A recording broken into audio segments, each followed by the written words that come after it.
Well, hello and welcome to The Old Garage. I'm Wild Bill. This is episode 5, and today's episode is sponsored by, well, these fish. Thank you to our sponsor. Let's get on to some questions. Okay, first one, we got to give your left question. Basic question is, before gas stations, where did people refill? I think you mentioned pharmacies and chemists before. Was that your only option? What did the first gas stations appear, and what were they like? Well, that is kind of an episode in itself, but just to give you a brief, up until easily 1910, you really didn't have gas stations per se. Gasoline could be purchased, but it was usually purchased in cans or tins, just like you would buy oil today, and then just put into the car.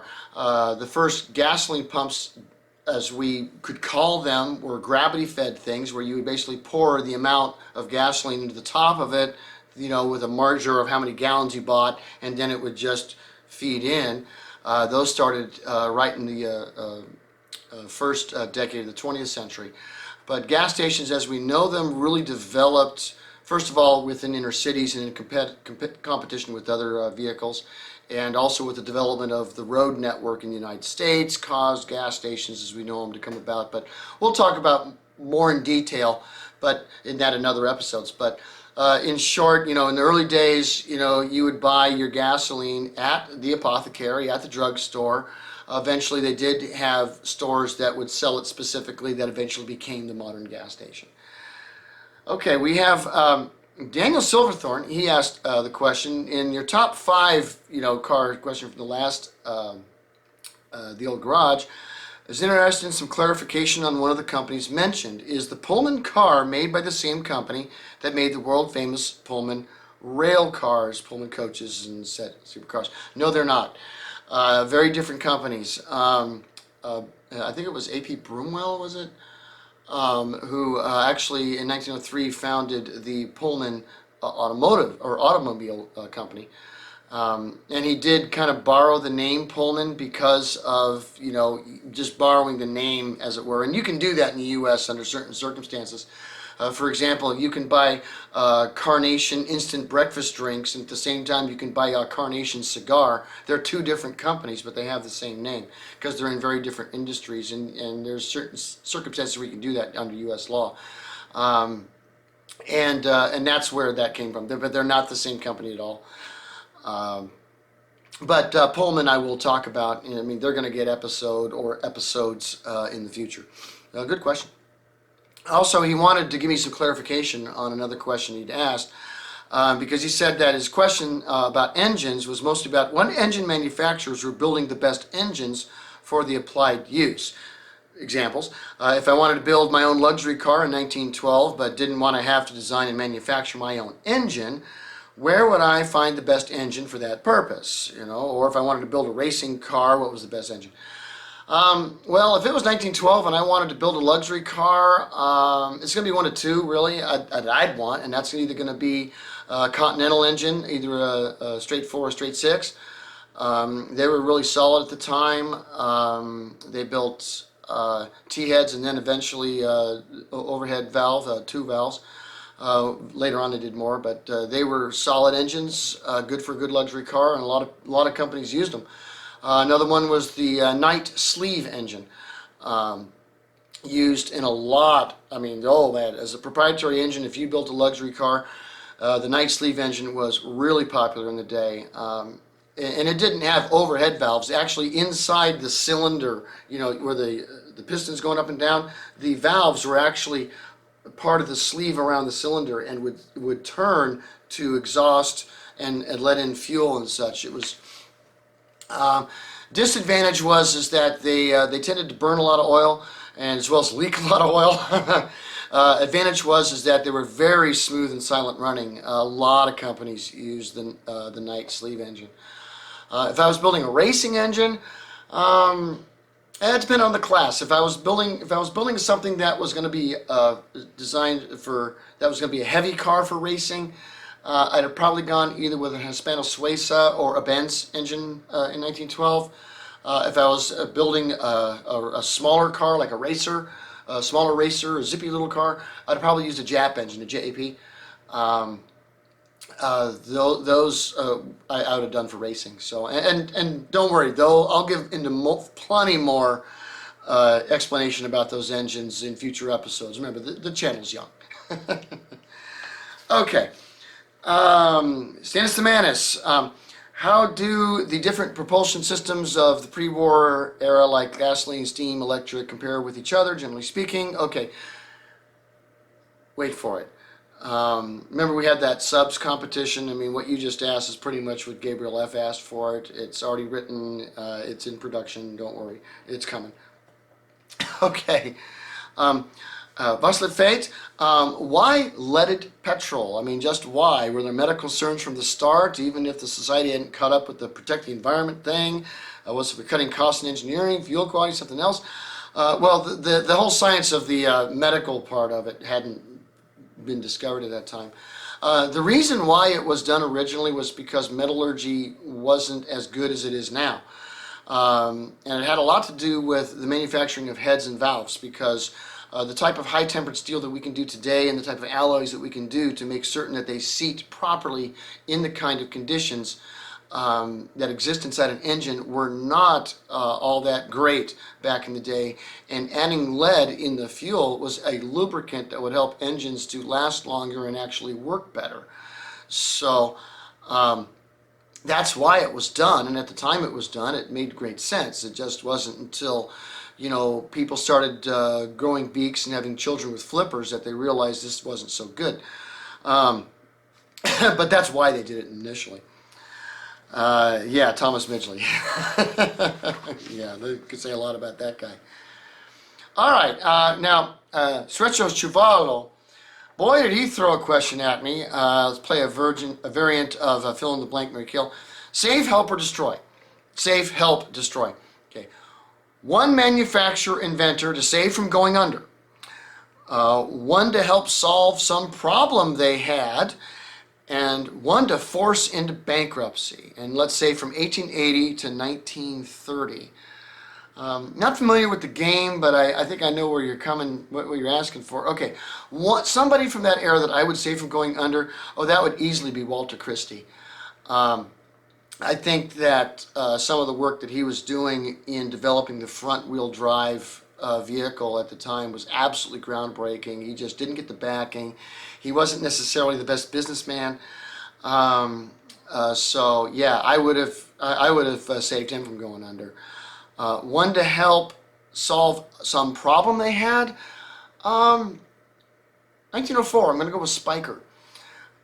Because they actually are the first company to build a four-wheel drive car, and the problem was that they didn't figure out how to make a differential for the front-wheel drives while the front-wheel drive was going that would allow the car wheels to spin at different speeds when it's in a turn.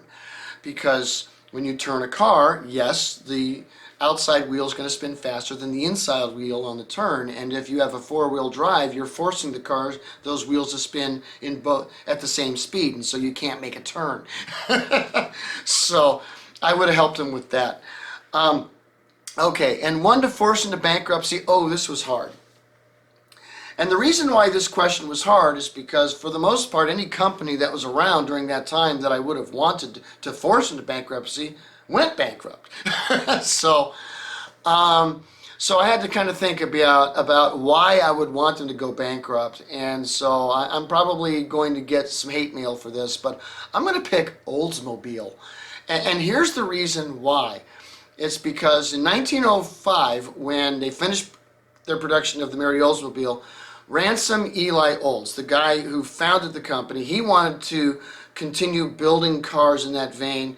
His money behind him said, no, we want you to do something else. And he said, fine, but I'm going to just take what money I have and I'm going to start my own company. Go ahead and take this one. And they said, fine, but you can start your own company, but you can't take your name with you. And we won't let you build a company with your name in it. And I think that was really a fill-in-the-blank move. And yeah, I mean, at least when And when Ford left his company, I mean, Leland said, no problem, take your name with you, we'll rename it Cadillac. But the old guys didn't do that, and I'd say them. So, there you go. All right, Spirit Fox MY. Is it just me, or does the U.S. seem to have a lot of patent and copyright trolls, or they're simply the most high profile? He goes on about various things, but within the auto industry, were there any other such patents coming, like Selden and Harry Lawson? I mean, were there a lot of them? Yeah, there were. There's all kinds of intrigue and interplay and politics and legislation and some outstanding models of virtue and some downright scandals. You know, it all happened, and there's plenty of them, and over the years we'll be talking about a lot of them, I can assure you. Okay, Daniel Silverthorne, he threw me this one. Okay, what are your top 5 favorite dinosaurs, and what cars best ascribe themselves to these choices? Okay, now he mentioned that he saw this because I am a patron of Druck NFL, and so I can ask him a question, and I asked him that question, and he threw it on me because he saw it. Okay, ha ha ha, joke's on me. Remember, Druck NFL actually, I think, likes dinosaurs. If you haven't noticed on his, when he does his Zoom meetings, you've got the, or Zoom meetings, what am I saying, in his podcast, whatever, he's got models of them. I don't. So, okay. Top 5 dinosaurs. Okay, number 5, I'm going to just say the Tyrannosaurus Rex, only because I am a male, and therefore I was a boy at one time, and what boy doesn't like a T-Rex? Okay, it's big, it's got big teeth, if it's coming at you, you best get out of the way, or it's going to eat you. Alright, T-Rex, gotta love it. What is a T-Rex? Well, you know what? I believe a T-Rex is a 1909 Roche Schneider. Now, look at this car. Now, this is 1909, so this thing is big. It's a huge car, okay? And if this thing's rolling at you down the road, you're going to get out of the way. But also notice that the body style of this car is totally out of proportion. And so is a T-Rex. I mean, the legs and the hands don't match, and neither do the wheels and the body of this car, okay? So, yeah, that's my choice. Okay, number 4, my favorite dinosaur. Well, I'm going to have to stretch the rules a bit because maybe it's not technically a dinosaur, but I'm going to go with a mosasaur. And I like a mosasaur because it's just the apex predator of the seas. It's the biggest thing that ever swam with teeth to go and just munch anything. When it shows up, you get out of the way. And if I'm going to say a nautical car that has that kind of same attitude, it's going to be a 1916 Crane Simplex. This car is a land ship. Huge, monstrous beast. If you're in your Model T and this is coming at you, you're going to move. Yeah, commander of the road in a nautical sense. Yeah, that's what I would call this one. Now, let's go to number 3 here. My number 3 favorite dinosaur.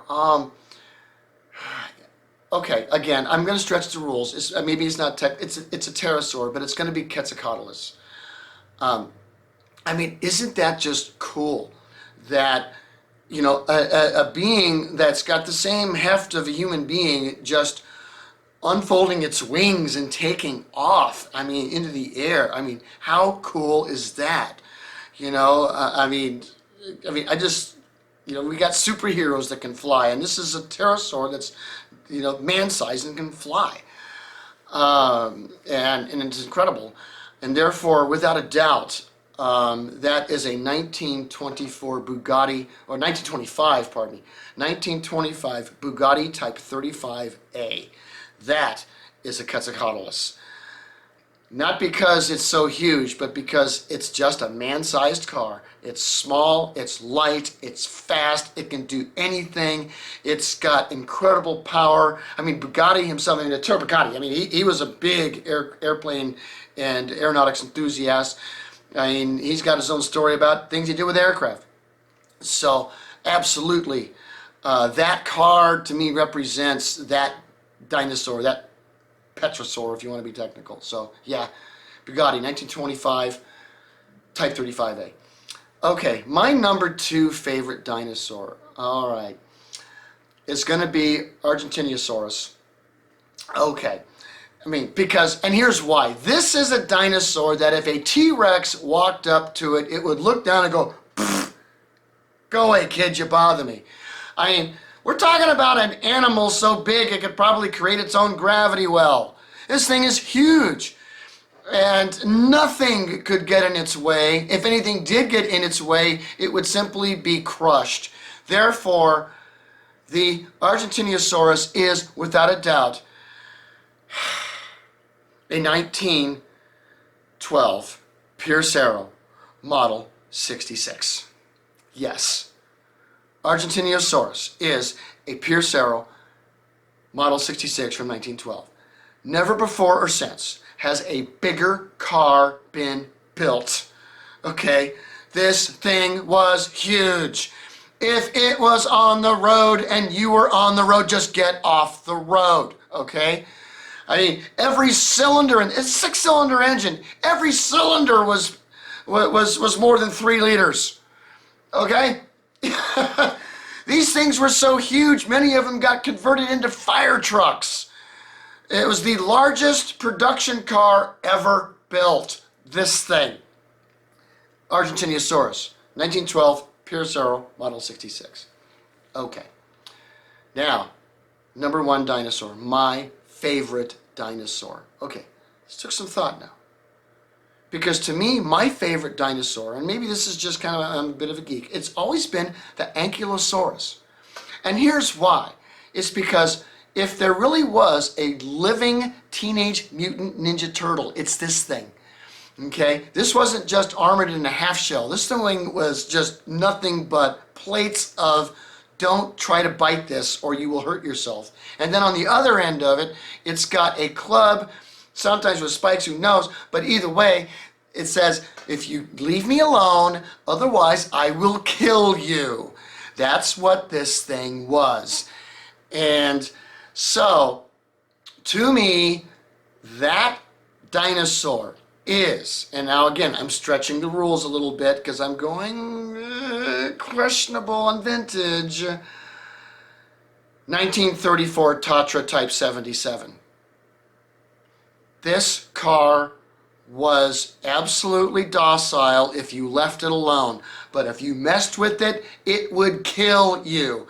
This car killed more Nazi officials and high-ranking officers in their Luftwaffe and Wehrmacht and whatever else than any other weapon in World War II. This car was so quiet, so powerful, so aerodynamic that you'd be going down the road at 80 miles an hour and not even know it. And then a turn comes up and it's a 30-mile-an-hour turn and you have no idea how fast you're going and you're dead. Actually, Adolf Hitler issued an order to his army that they were not allowed to drive these cars anymore because of this. All right? This was a very beautiful, docile car with great power that would kill you if you messed with it. So there you go. Okay, one more question. Actually, a few people asked this one. Someone asked to ask at the point, what are your intro songs and why did you choose them? Okay. To the Old Garage, the intro song is called Where the Bamboo Babies Grow. And the reason why I chose it is because growing up as a kid, my parents had a huge collection of vinyl records from 1890s all the way to 1920s. I'm talking thousands of them, and an appropriate record player. And this was one of my favorite ones from the collection. It was recorded in 1914. I don't know who made it. And I found it on the RCA label. And the reason I chose it was because I liked the beat to it, and I thought the beat to the song really worked well with the intro video from the couple of manufacturing plants, you know, because there's General Motors, there's Ford. I mean, I mixed a couple of them together of just the process of rhythm of the mechanics of manufacturing. So that's the song Where the Bamboo Babies Grow. Okay, for vintage car history, that song is called the song is called "Newfangled Automobile." And the thing is, when I was looking for a song for those episodes, I wanted one that talked about old cars, that was vintage to the era, but wasn't brand specific. And there's a number of songs that are from that era. You have My Merry Oldsmobile. You have The Little Ford. There's a number, from 1900, 1905, 1910-ish, and such, that were done. But they were brand specific. So I wrote the lyrics, and I used Pro Tools. I used a piano and a trombone, and I wrote the melody, and put that into Pro Tools, and sang the thing. Say to my bride, let's go for a ride in my newfangled automobile. Sang it kind of that with that twanginess to it. Mixed it all together, and then I wanted it to sound old, like it was recorded a long time ago. So what I did was I took two bowls, and I had one of them filled with cat litter, and turned the gains up on the microphone, and just slowly poured cat litter from one bowl to another, to make that hissing sound, and added that as its own separate track, and then I bounced that and made that into the song. So that way I didn't have to worry about any copyright issues. So there we go. Those are the questions that we had for this week. And we'll, of course, pin Q&A in case you have any other questions from this. Either case, we'll see you next time on The Old Garage.